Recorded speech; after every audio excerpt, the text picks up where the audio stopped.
We've all been learning to wing, and the kids are absolutely styling. We've been spending most of our time at La Mercy Lagoon and then also going through to DUC. And that's actually been quite fun, riding out in the sea and then catching that incoming swell that comes off the harbour wall. And then we decided to do an away trip and go and find a spot that we could wing and also go with a family and a whole group of mates. And we went away with 4 families up to the Hatchery at Amatikulu. And it's a beautiful place. It's funny, you know, I remember years ago going and kiting a little bit further north on that same river, but just very, very briefly. And I never actually thought about going to the Hatchery. It's so close to Durban, it's just an hour and a half away. And it worked out a really, really beautiful trip. It was absolutely fantastic. It's an old prawn hatchery that was discovered many, many years ago and turned into a prawn farm. And then it was sort of redone into some rustic accommodation and a wedding venue. And it really is beautiful. It's sand all around the bungalows, which are situated right on top of the dune overlooking this beautiful, beautiful river. And it always gives you a feeling of being in Mozambique, but you're an hour away from Durban. It's just absolutely stunning. It's shared kitchen and individual rooms with your own bathroom, which is really nice. But just a wonderful place to get away, and beautiful, beautiful situation. In fact, it's a really nice place to go away on a family trip because it doesn't matter what your level of skill is. So if you're not a kiter or you don't wing, there are beautiful places to paddle. You can take stand-up paddle boards. They do offer a variety of watercraft at the hatchery, but they're not in the best condition.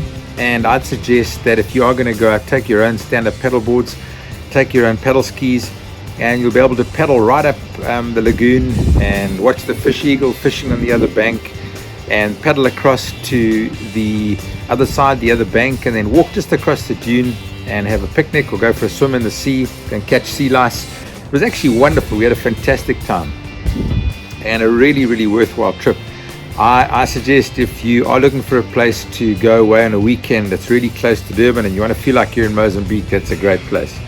So we loaded up our trailer with all of our kit, and you know, we just travel with everything. We took our kites, we took our wings, we took our foils, we took the foil boards, we took paddle skis, we took a rescue craft paddle ski for Sue. She loves paddling on the flat water.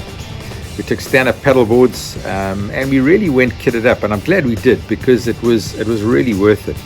It was wonderful, just the interaction, the absolute peace and beauty of the place, and somewhere we would definitely go to again.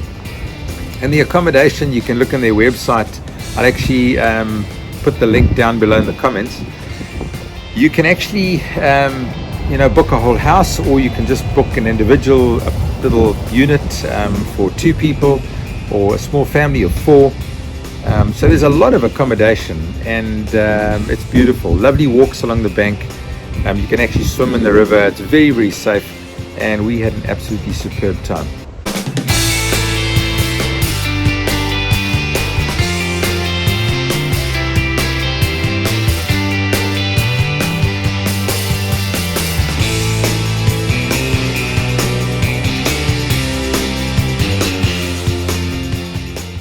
We just want to do a bit of a wrap up on the hatchery and what it was like to wing there, and the time that we had. Hello, Jackson.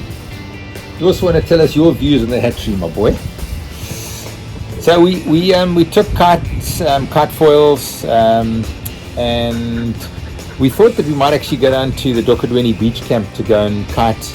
But what turned out is that we actually had 2 winds that blew. We had a northeast that blew and a southwest that blew, and we managed to kite right in front of the hatchery, right in front of the jetty, and it was absolutely fantastic. It's very, very clean wind that comes off, and those wings can spill the wind if it did get a bit gusty, so it ended up being fantastic. The one day we actually went down to the Dokadweni beach camp to go and kite down there, and Craig kited there. I think we were all a bit cold after winging. We didn't actually get in the water, but it was a great place to actually twin tip, and all flat water.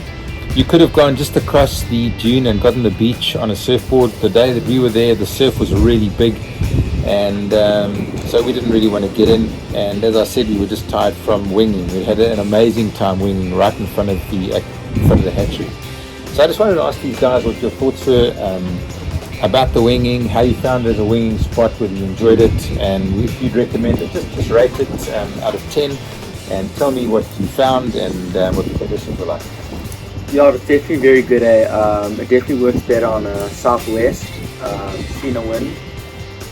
But even if it's like 30 knots, it'll filter through there maybe 20 to about 22. It's definitely not the full power of the wind. And the wind could be blowing the whole day, but only come through there in the right direction. Like we only had like 2 to 3 hours of wind and then dropped off completely and then came through again in the afternoon. It was very deep, very nice for winging, foiling, but a little bit of rocks, edgy got into the water, but then became completely clean sand. Yeah, it was very good. So where were the rocks? Just explain where you launched in Just front as of the you jetty. get in the water. As you get in the water in front of the jetty, the rocks Yeah. were there. Okay. Alright, cool. Yeah. You, Jess? Yeah, I thought it was very easy to access the water. Really nice, big space to wing. Yeah, I think you have to wait because it gets pretty hot, so you have to wait for the heat bubble to move. But yeah, we had such an awesome like 5:30 a.m. session. Got straight out of bed, straight onto the water. It was really cool. Oh, that was amazing. Yeah. That was really cool. And I think as a spot for new guys to get going, what did you recommend it? Do you think it's a good spot? Very good. You have to paddle up quite along the river there. Very big? It's very, Very open. it's a very cross shore, so you get blown down quite fast. But You get blown down, just send someone to boat and come pick you up. Yeah, there was a little Very boat cool. there that you could, which is quite nice. the tide doesn't affect, which is nice. So it can be low or high tide. Yeah. No crocs, no sharks. No If you crocs, do no get sharks. Yeah, great Blown spot. down, you will not get eaten.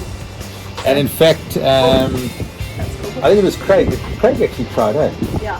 And if you do get blown down with the wind and you can't tack back up, it's actually very shallow on the inside. So you can literally turn your board upside down, set the foils out the water and just push it all the way back up and pull the wing behind you. So very, very easy to get back. Very, very safe place.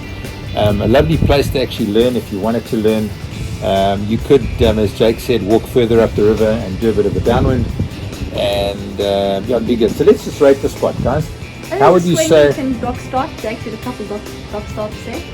Yeah, Jake did a couple of dock starts on his foil, so that's without the wing at all, just pushing off the dock and then pumping around, which is pretty cool.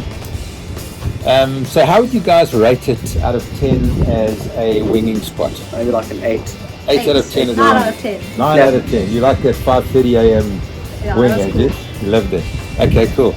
No waves, so you can't really wing Yeah, any no waves, waves. but it's like a 8, 7. But when the wind blows super strong, then there's like little swells. Yeah, little swell that comes Little through. ones. And how would you rate that particular spot in front as a kiting spot? No idea. Not, I don't think it'd be good No. because it was very dusty. yeah, it's pretty dusty. So I think if you had short lines, it might work. You'd have to keep your kite engaged all the time, but on then longer where would lines, you launch as well? There's not really space to launch. there isn't space to launch. So it'd be a tricky launch as well, unless you did a water launch. But if you go further down at Dokudweni, that was actually fine. There was lots of space to launch, and you could twin tip there, and you could also kite in the sea. So if we had to rate it, I think it's probably like an 8 or 9 out of 10 as a winging spot. That particular place at the hatchery, not the best as a kiting spot, but a bit further down, 3 or 4 k's further down at Dokudweni, you can kite, and obviously you can go and kite in a directional in the sea or twin tip in the sea. So all in all, yeah, we loved it, and it's definitely a spot that's close enough to Durban, and we would go back to.